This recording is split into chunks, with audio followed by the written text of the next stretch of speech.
Somos el grupo número 7 de la materia Relaciones Humanas y Comportamiento Organizacional, materia impartida por el economista Saúl Murillo. El tema: Desafíos del entorno. Integrantes: Bowen Cole, Henry Daniel, Mantuano Quijije, Steve Moisés, Rivas Mantuano, Diego Alexander. Introducción. El comportamiento organizacional brinda un conjunto útil de herramientas en muchos niveles de análisis. Por ejemplo, ayuda a que los administradores observen el comportamiento de los individuos en la organización. También facilita su comprensión de la complejidad de las relaciones interpersonales. Las organizaciones enfrentan numerosos desafíos en su relación con el personal. El básico es contribuir a que la organización mejore su eficacia y eficiencia de manera ética y socialmente responsable. Otros desafíos son la crecialización de la actividad económica, el incremento en la competencia entre diversas corporaciones y la presión que ejercen determinados sectores oficiales. El desafío esencial que enfrenta la sociedad es la mejora continua de las organizaciones, tanto públicas como privadas. El objetivo de la administración de capital humano es mejorar las aportaciones que las personas efectúan en las organizaciones. Los desafíos que se van a tratar en este tema son cambios económicos, cambios políticos, desafíos corporativos, sector gubernamental, cambios ecológicos, cambios tecnológicos, cambios culturales, desafíos sociales, expansión o contracción demográfica. Desafíos sociales. Cambio en la posición de la mujer. En la sociedad, los hombres llevan a cabo las labores mejor remuneradas. En cambio, la mujer se relegaba a funciones de apoyo como el trabajo secretarial, y era poco frecuente encontrar graduadas universitarias al frente del departamento grande compañía. En cualquier capital del mundo de habla hispana como Madrid, Guatemala, Santiago o La Paz, la mujer ejercía cargo ejecutivo en la década de los 1970. Casi siempre se podía contar con los dedos de una mano cuáles eran esas mujeres. Una consecuencia de esas prácticas era que la compensación que se ofrecía a las mujeres tendía a ser inferior a lo de los varones, porque necesitaban mejores ingresos. En la actualidad, la mayoría de los países ha adoptado legislaciones que establecen igual compensación por igual labor, por lo cual, que aunque la diferencia en niveles de ingreso todavía persiste en muchos casos, es previsible que la diferencia en compensación por razones de sexo pronto se ha reducido, recuerdo del pasado, y al igual que en otra sociedad, la situación de la mujer ha variado de manera fundamental. Por ejemplo, el porcentaje de la población femenina económicamente activa ha subido de una manera notable, especialmente en América. Y los niveles de compensación del sector masculino sigue siendo más alto, pero la brecha entre ambos sectores se ha reducido mucho, y es probable que acabe de hacerse mínima o incluso desaparezca en el futuro. Migraciones de fuerza de trabajo.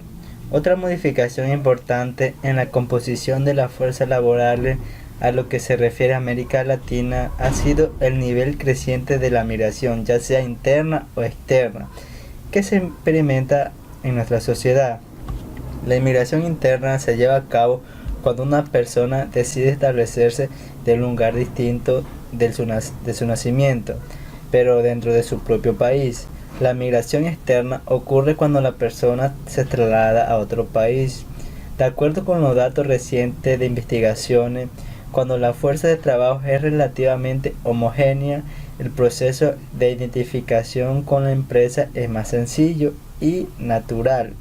Cuando la fuerza de trabajo es heterogénea, es decir, externa, se corre el riesgo de que un sector importante del personal deje de identificarse psicológicamente con la empresa por encontrarse solo de paso en ella.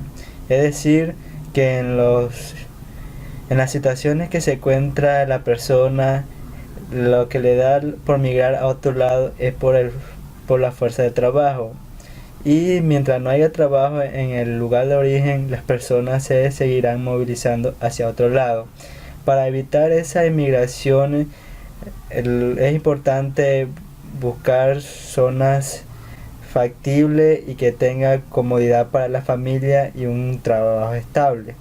Desafío: expansión o contratación demográfica. Al igual que todos los grupos humanos, la fuerza de trabajo latinoamericana se encuentra en constante evolución. Toda población experimenta cambios positivos o negativos en su nivel de educación, salud, edad, de ingreso económico, etc. En la mayoría de los casos, el sentido que toman esos cambios se puede determinar porque tiende a ocurrir con cierta lentitud. Asimismo, con frecuencia es posible medirlo con precisión. Por fortuna, la mayoría de los cambios demográficos latinoamericanos tienen características positivas. Por ejemplo, la expectativa de vida sigue incrementándose. También es de seguir la tendencia demográfica actual hacia 2025. Europa sería un continente con menor población que África o que América Latina. Es probable que Asia continúe siendo el continente que concentre el mayor número de habitantes en todo el planeta, pero el porcentaje de la población con menos de 25 años disminuirá considerablemente.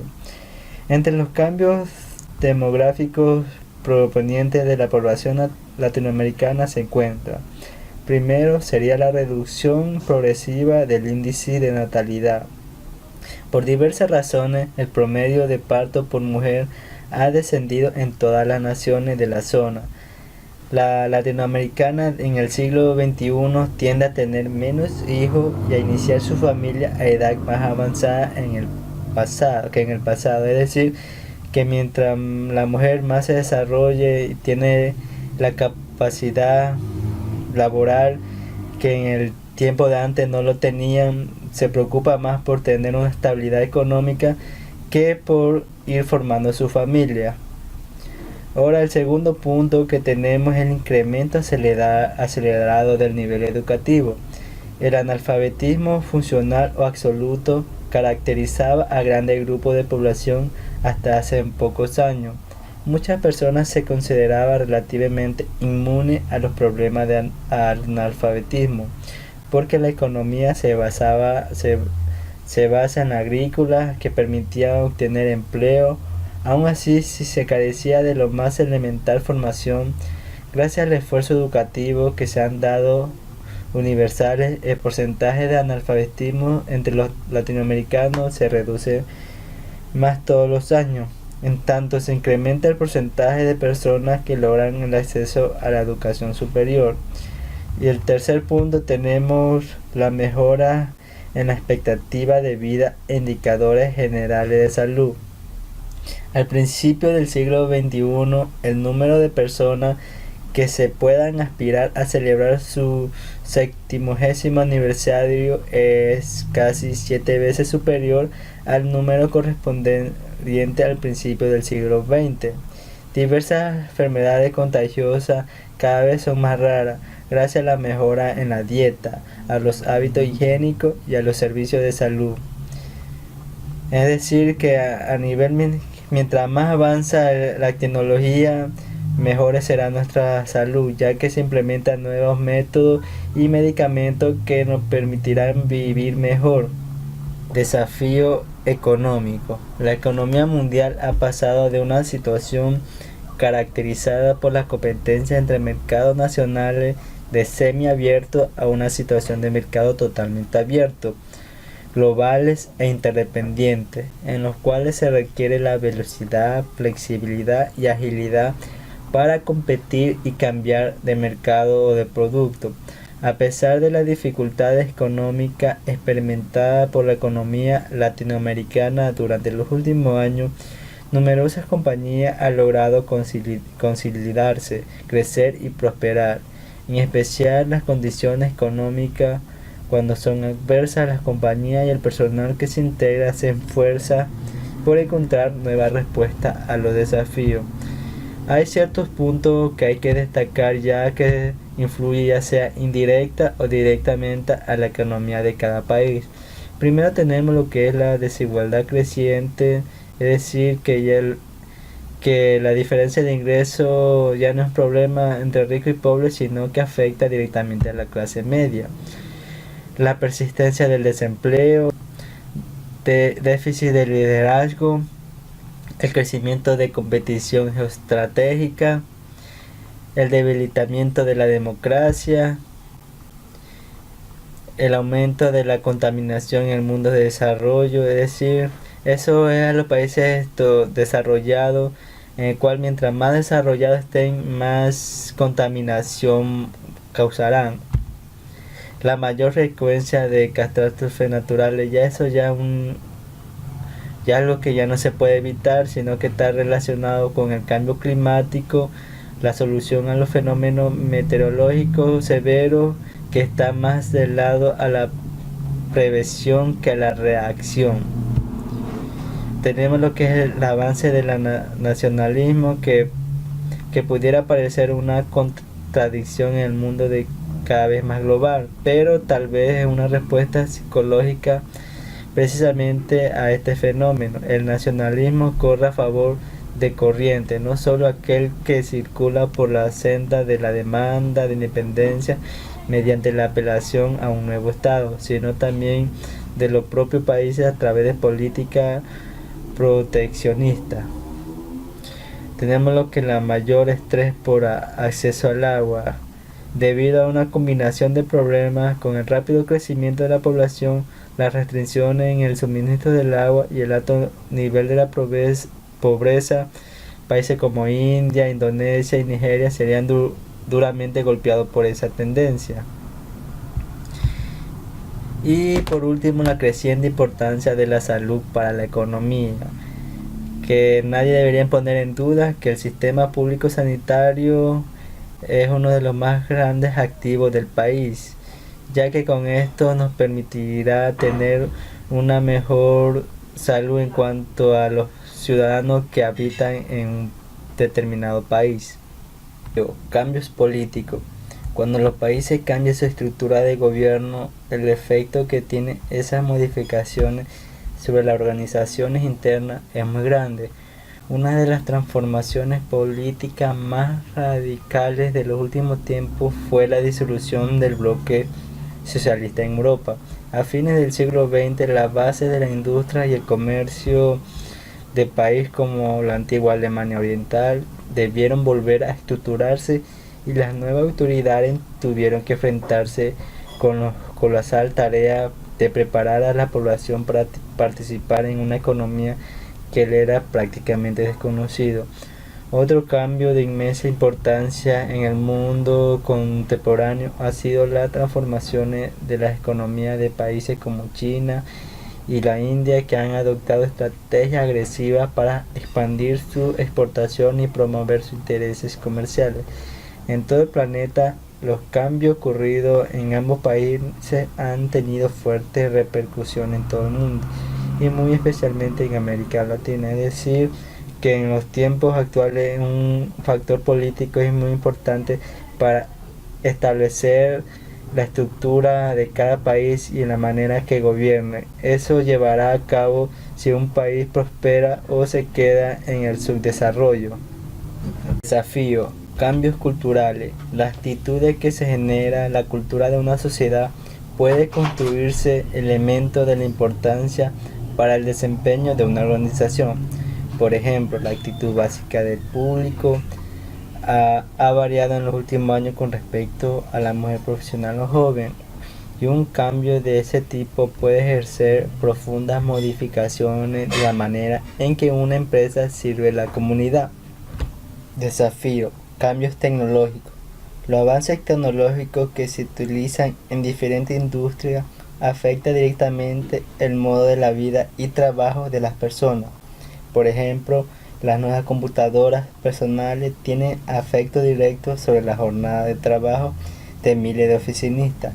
La robótica, por su parte, ha modificado el estilo de trabajo en multitud de fábricas y talleres, porque en muchas áreas de producción y suministro de servicios respectivos se confía ahora a robots la ejecución de muchas tareas para disminuir el tiempo operativo y elevar la productividad. Desafío: cambio ecológico. La organización empresarial nunca existe solamente un espacio virtual. desconectado de la realidad biológica, sino que en todos los casos la organización y sus integrantes son parte de un entorno vivo que suministra todo tipo de elementos indispensables para la vida. Desafortunadamente, en años recientes, factores como la explotación y la proliferación de actividades industriales no reguladas ha llevado a considerable el deterioro del ambiente. Entre los problemas destacados en el campo ecológico se encuentra la deforestación o pérdida de la flora, la excesividad de explotación de la tierra en cultivo que se deteriore por el uso inmoderado de fertilizantes y la contaminación de la atmósfera. Se ha demostrado que el incremento de los niveles de monóxido de carbón en la atmósfera es consecuencia directa de la emisión industrial y del consumo de productos derivados del petróleo, el carbón, y a su vez el exceso de monóxido de carbono ha traído como consecuencia un calentamiento progresivo del planeta. Bueno, yo voy a hablar sobre lo que son desafíos corporativos. Bien. Dice, además de los desafíos externos a que deben hacer frente, la organización también necesita resolver los desafíos internos. Estos derivan, por lo general, en las organizaciones que se plantean múltiples objetivos, las cuales no siempre armonizan entre sí. En cierto grado, los objetivos corporativos de venta, de carácter financiero, de servicios, de producción, etc., pueden estar en conflicto con los propósitos del Departamento de Administración del Capital Humano. Viéndolo de una manera más realista, el profesional de la Administración del Capital Humano debe estar consciente de que los objetivos como incrementar la actitud positiva de los empleados pueden incurrir en un desacuerdo con objetivos corporativos, como doblar la producción o reducir la fuerza de trabajo en un 15%. También es importante tener en mente que el objetivo fundamental de las organizaciones no en todos los casos coincide con los que pudiera tener un sector específico.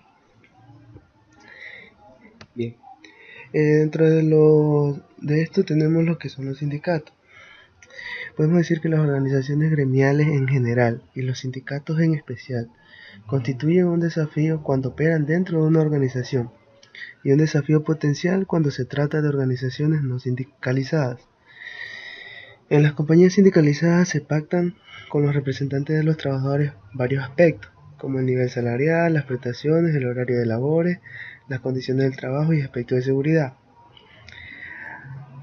Asimismo, se negocian prestaciones como la cafetería, el suministro de uniformes, etc. La diferencia entre el fracaso y el éxito de la empresa con frecuencia radica en el grado de honestidad y habilidad del Departamento de Relaciones Industriales para tratar con el sindicato. Dentro de esto también tenemos lo que son los sistemas de información. Dice, para poder funcionar de manera adecuada, los departamentos de recursos humanos requieren considerable información sobre toda una serie de aspectos. Cada vez se hace más evidente que la contribución global del Departamento de Capital Humano a la empresa depende de la calidad de la información que contiene y distribuye, porque es mediante de la información como se efectúan los procesos modernos de toma de decisiones. También el impacto del uso adecuado del capital humano es cada vez más estratégico y ligado a los resultados de todas las organizaciones. También tenemos lo que son la cultura, conflictos y prácticas de la organización. Podemos decir que cada organización y cada grupo humano son únicos e imposibles de copiar o repetir. Las estructuras formales de un grupo pueden ilustrarse mediante diagramas, organigramas y estadísticas, pero el perfil específico de una empresa corresponde a la suma de las características de todos sus integrantes, incluyendo sus éxitos y fracasos. También al margen de las normas explícitas de un reglamento de trabajo, como por ejemplo cada organización desarrolla una personalidad determinada. Con frecuencia el administrador del capital humano enfrenta la realidad intangible pero insoslayable de que la empresa para la cual trabaja posee una cultura y fisonomía propia. Dentro de estos desafíos corporativos también tenemos lo que son los desafíos de las áreas del capital humano. Tenemos que la profesionalización del área de la administración del capital humano es por mucho uno de los retos más significativos que enfrenta el recién graduado. Sin embargo, cada vez son más los ejecutivos de alto nivel que han tomado conciencia de que la administración del personal de la organización, el recurso más importante de su empresa y de hecho de toda nación o sociedad, es demasiado esencial para delegarla a un nivel secundario. Los profesionales de la administración del capital humano deben estar preparados para llevar a cabo labores complejas que requieran armonizar las necesidades del personal con las metas fundamentales de la empresa. Entre las responsabilidades tenemos que van desde áreas de finanzas y operaciones hasta el liderazgo y la estrategia corporativa. También es vital que entienda y sepa escuchar a las personas y al mismo tiempo es imprescindible que sepa comprender las necesidades de la organización. Por todas estas razones, los administradores del capital humano han ido y deberían ir escalando puestos de mayor responsabilidad e importancia dentro de las empresas modernas. También tenemos lo que son los desafíos de la administración del capital humano. Dentro de este desafío central de profesional del área consiste en agregar mayor valor a la organización. Este desafío es fundamental porque implica la necesidad de efectuar aportaciones positivas en áreas como el diseño de estrategia corporativa de la empresa. En lo tocante a capital humano, el uso óptimo del talento que posee la empresa para lograr mejores resultados corporativos, la aplicación eficiente de las herramientas tecnológicas disponibles para aprovechar el máximo de los recursos y la creación de una cultura basada en niveles de alto desempeño, llevando a que los departamentos de administración de capital humano logren contribuir de manera positiva a los resultados financieros de la organización. Dentro de esto tenemos lo que es la certificación.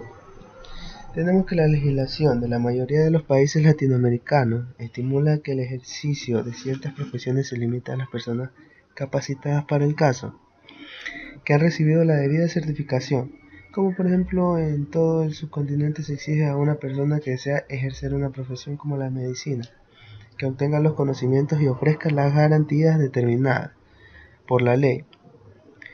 El diploma universitario, la cédula profesional y otros certificados similares contribuyen a una prueba tangible de que se ha dado a la persona el derecho a trabajar en determinado campo, porque ha cumplido con los requisitos necesarios. Por último tenemos lo que son las perspectivas de la administración del capital humano. Bueno, en esto tenemos que tiene como objetivo de la actividad profesional del administrador del capital humano, el cual es el logro de las metas de toda organización, con un máximo de eficacia en un marco de acciones responsables y éticas. La administración de los recursos humanos existe para ayudar a los demás integrantes de la organización. Su función no radica en dirigir la operación de la empresa, ni en establecer sus objetivos. En el contexto de una corporación moderna, su autoridad es limitada y por lo común restringida a funciones de asesoría. Dicho de otra manera, la función esencial de los gerentes en esta área es apoyar, asesorar y ayudar para no decidir ni dirigir. En años recientes, sin embargo, la complejidad de este campo profesional ha conducido a incrementar la autoridad ejecutiva de los directores en áreas de personal.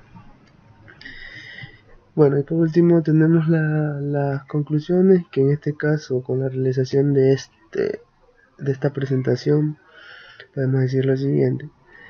La administración profesional de los recursos humanos enfrenta desafíos diversos que se desprenden de las demandas de carácter histórico externo e interno que deben enfrentar los especialistas de esta actividad. Los desafíos de carácter externo se originan en cambios económicos, políticos, sociales, tecnológicos, ecológicos y culturales, y los generados por el sector público. Cada uno de estos influye en la forma en que la organización alcanza sus objetivos.